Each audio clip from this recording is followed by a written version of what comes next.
Welcome back, everybody. This is Mr. Fatta, and in today's FattaCast, I'm going to show you how I can paint realistic trees by applying watercolor paint to create an organic-looking line that gets thinner and divides to show the branches of the tree.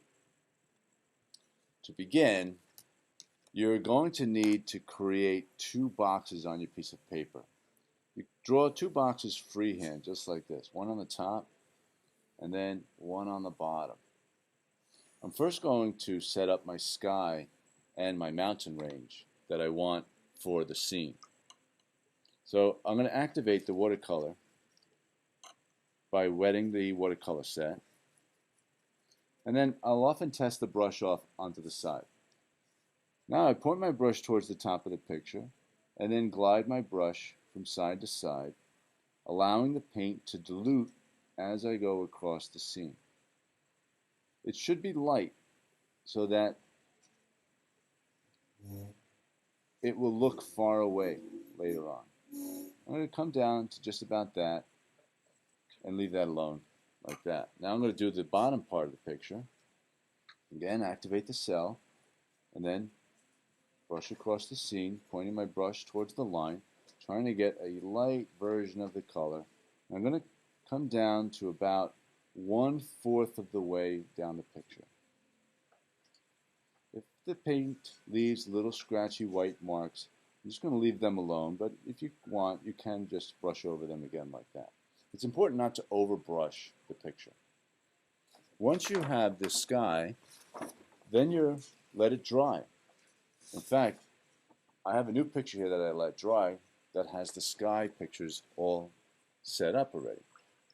The next part of the process is to create the mountains in the background. So for this, I'm going to use orange here. I'm going to activate the orange color. And I'm going to test my brush off on the side, try to get a nice, fairly dark color for this. And then I'm going to just go, with the tip of the brush, go up and down a few times, overlapping the sky with an organic looking line, like this. Next, on one side of the mountain, I'm going to create this kind of triangle shape like this. Okay? These triangles would make the shadows of the picture, the shadows of the mountains like that. And again, I'm just going to bring this down a little lower here so that the middle ground will overlap this area. Now I'm going to let that dry for a little bit, for a few moments. And then, while that's drying, I work on the one below. So here, again, I overlap the sky, go up and down a few times with this mountainous-looking organic shape there. And then again here, on one side of the triangles, I'm going to paint a triangle like this, showing the shadow, showing the plateau and the shadow side of the mountain. Each time the mountain goes up, just like that. Okay. Then I rinse my brush out and I let that dry. It's important to go back and forth from one to the other, allowing things to dry before you paint next to them or on them. Otherwise, they'll bleed together. Sometimes you want things to bleed together, but other times you don't. You want things to have a chance to dry so that the objects don't bleed. So now I'm going to do the middle ground area. Okay. Before I do that, I'm going to first test out my brush here. I'm just going to paint in the shadow area, the highlight area of the mountain here. I'm going to bring this down, filling in the white section of the piece.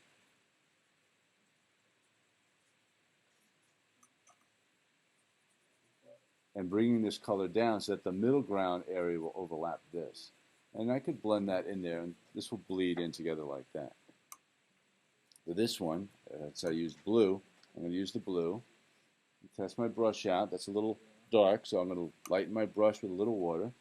And then just wash in this area here, trying to get it to be kind of light. And again, just going to bring this down a little bit so that the next area that I paint will overlap this spot. and you let that dry for a little bit. Now I'll go back to the other picture I did, and that's your routine. You keep going back from one picture to another, so things have a chance to dry there. So now in this one,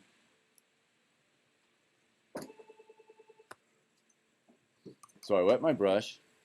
I'm going to activate some color here. I'm going to test the color out on the side, and then make another row. Perhaps these are the hills. And then brush across it a few times and try to get the color to fade out to the next row that I do down below, to the foreground. So I'm setting up for the foreground area.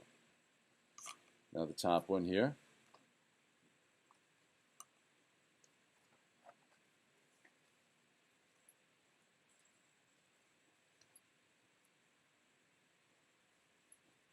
Couple hills. And then go across it again a few times. And this is what artists call the underpainting. This is what's going to be under the tree trunks, under all the leaves, under all the flowers on the floor. Then I get that set up for the next part of the picture.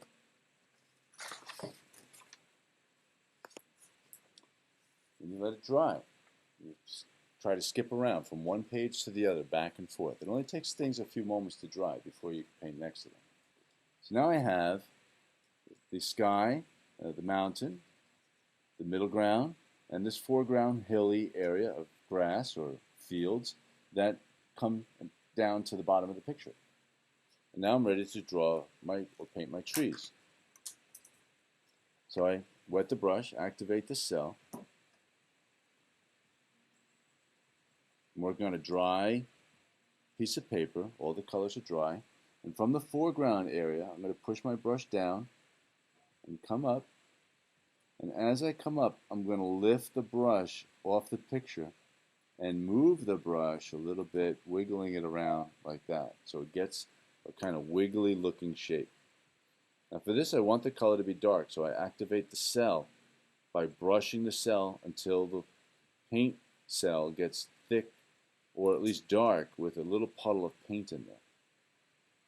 And I come next to the tree trunk on the other side. I push down on the brush, and I move the brush in kind of an organic, wiggly looking fashion. I split the tree trunk, and then lift the brush slowly, slowly, so that I get a thinner line like this. Now I get the more paint on the brush.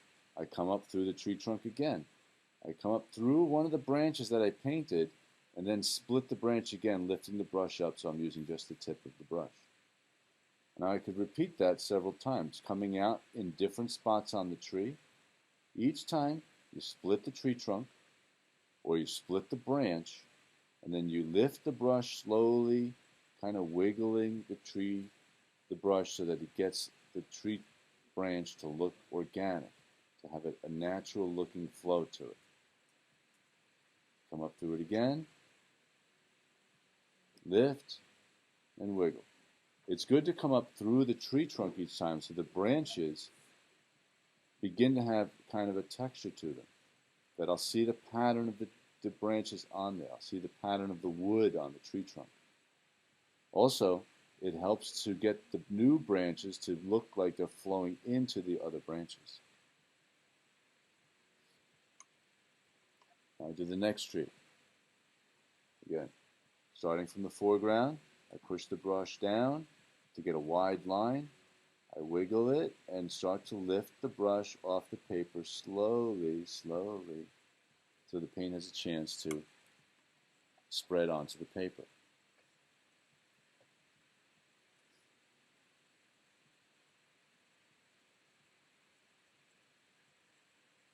Each time you split the tree branch, come out in a different spot.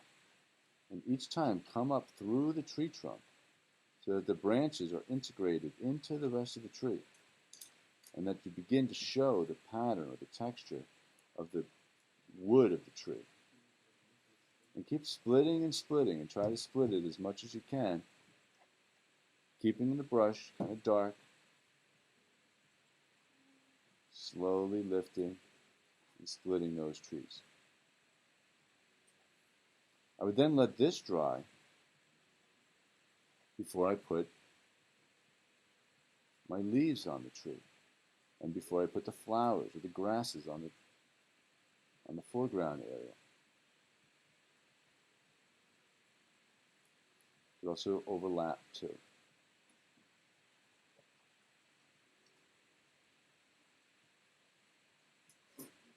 Now I'm using the very tip of the tree, of the brush, splitting the tree trunks more, and even overlapping some of the branches and darkening some of the branches as well.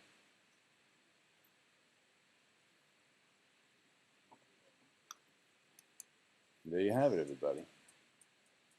I could paint a landscape scene with trees by painting the sky, the mountain, the middle ground mountain, and the grassy, hilly area with watercolor, letting things dry between each application, and then painting a series of trees by applying the watercolor paint in a natural looking line that gets narrow and thinner as I divide the trees up to show the branches of the tree.